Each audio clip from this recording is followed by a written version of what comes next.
Had you heard of the 2016 Panama Papers or the 2017 Paradise Papers? Well, welcome to 2021 and the Pandora Papers. And welcome also on this Thursday mid-morning autumnal day to Intuitive Reactions, the MENA and Gulf regions. And today it is number 34. I'm not going to go explaining what the Pandora Papers are all about. You must have spotted an item or two about them. It's been all over the telly, the radio, the newspapers, the tabloids, the broadsheets. So you have perhaps an idea of what it is all about. And if you don't, I will leave in the description box a wonderful 29-minute documentary for BBC Panorama by Richard Bilton, which actually explains to you what the Pandora Papers are all about. In fact, there are reports published by the International Consortium of Investigative Journalists. I had to slow down there to get the long name correctly, which reflect almost 3 terabytes of data. Yep, welcome to the World Wide Web, in which the report divulges attempts made by the rich and the famous, I suppose, to evade taxes. Now, you might well tell me, Harry, you're not telling us anything new. We've always known the rich and the famous try as much as possible to evade taxes. Yes, that's true. So let's start with the principle that the rich and the famous hide their wealth with tax avoidance schemes. Let us also accept the principle, broadly speaking, that the rich live by different rules from the majority of men and women on the face of this planet.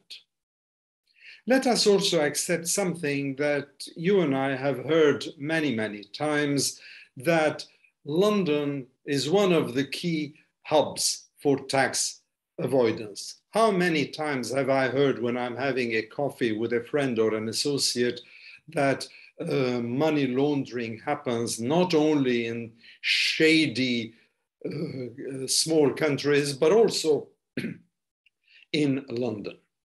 And the Pandora Papers basically attracted the attention of some people because they had famous names that were revealed. Our own Tony and Sherry Blair, Ilham Aliyev of Azerbaijan, Nikos Anastasiades of Cyprus, King Abdullah of Jordan, the Czech Prime Minister who's running for re-election, Andrej Babiš. All these people were basically in the Pandora Papers about all sorts of purchases they've done, houses, mansions, buildings, apartments in the United States, in the United Kingdom, in Monaco, in France, whatever. So all I would like to say on this, because I'm not a financial advisor, I don't understand finances well, and I'm not going to sort of wade into something as intricate as 3 terabytes of data. All I would like to say is that in my own head, in my own books, there is a difference still between criminal behavior. In other words, somebody gives me money to help me pay off a debt, a huge debt, or my hospital bills, or something else. And instead of using that money for the purpose it was granted to me, I go and spend it on a drinking spree, or I go and buy a sports car. Also, another thought, that some of these people who are mentioned in the Pandora Papers and have been in previous ones as well, they use the available schemes and loopholes to stash money away or invest in that money, or sometimes even launder it. So I think there is some sort of a difference, a shade of difference perhaps, between criminal liability on the one hand and moral responsibility or ethical rules on the other. I'm not passing judgment. These are just thoughts, moot points, if you will, that I'm sharing with you because it's not my area, it's not my specialty. So I leave it for you to decide how you view this whole business. But what I would add, and this is a conviction I have personally, is that in order to address these matters, governments should introduce reforms, serious reforms, to counter the abuse of corporate secrecy. That is quintessential. But hey, the system isn't going to disappear, and capitalism, with its market differences, won't disappear or vanish either. So you know what I say? When I hear about these leaks, when I hear about the people who are buying mansions here, there, and everywhere, first of all, I say, is it their own money? How did they obtain it? Why did they invest it? And there I sort of do this distinction I just mentioned between the criminal, the moral, and the ethical. And then I sort of say, okay, you know what? Life is not going to change that much. So probably I'll have to wait a little bit longer. And if I live long enough, there will be another P papers appearing sometime with another set of purchases. Enough on those Pandora Papers and those leaks. Something a little bit closer to home and something that is much more in my area of expertise and study is Israel Palestine. So today I'm not going to talk to you again about what is happening in Israel Palestine. I'm not going to talk to you about the new old prime minister of Israel. I'm not going to talk to you about the Palestinian political leadership, nor for that matter about the occupation, about whether it is an apartheid system or not. All this is not the reason of this particular YouTube episode today. That remit is for some other time, and some other people will tell you a lot about it as well. Today, I'm just going to remind you of a film, The Tinderbox, which was produced by Gillian Moseley, and which, in a few days' time, she, as well as I, are going to be discussing this film. What messages does the film convey? What are the perceptions we have of the Israeli-Palestinian conflict, which has spanned for so many decades?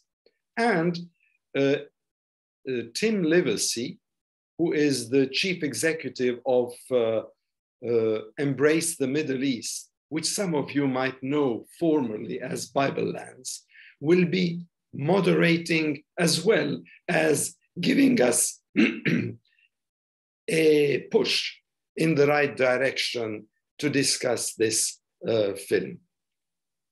So I'm going to put a link in the description box, the second link, which would take you to this webinar where Gillian Moseley and I will talk about Israel Palestine. I'm not sure exactly how contrasting or how convergent, divergent our viewpoints will be. But I will tell you one thing. Every time I've spoken about Israel Palestine, I've started with a principle that was taught to me many, many years ago when I was involved in second track negotiations in Jerusalem on the issue of Israel Palestine. And this goes back to the maligned Oslo chapter by the Latin Rite Roman Catholic patriarch of the time, Michel Sabah, who used to repeat his mantra, the two peoples and three faiths of the Holy Land. An inclusive formula that I have time and again parroted, repeated, explained, expounded, but one which has not happened. And every time I talk about the two peoples and three faiths of the Holy Land, something happens to show that this is in La La Land, and this is not the reality felt by those two peoples, one an occupier and the other an occupied, in that small parcel of land. So I look forward to this discussion very much, and I thank Embrace the Middle East for hosting me with Gillian Mosley on it. And I very much encourage you to go into the description box, click the link, participate, become one of the participants in this conversation, and also share the link so that more and more and more people would join us and listen and contribute their own viewpoints. I stop here. I'm not going to say anything else for today, just a few thoughts on the Pandora Papers, whatever little thoughts I have on it and whatever principles I can bring to it, and also a plug for the Tinderbox and for the event we're having with Embrace the Middle East, which I think would be interesting, because at the end of the day, it is the value of ordinary human beings that matters to me. And that is a value that is hugely skewed and disproportionate in the Holy Land, a euphemism for Israel Palestine, and in a land where neither the two-state solution nor the binational solution nor anything else seems to catch the imagination of the politicians. Take care and all the best.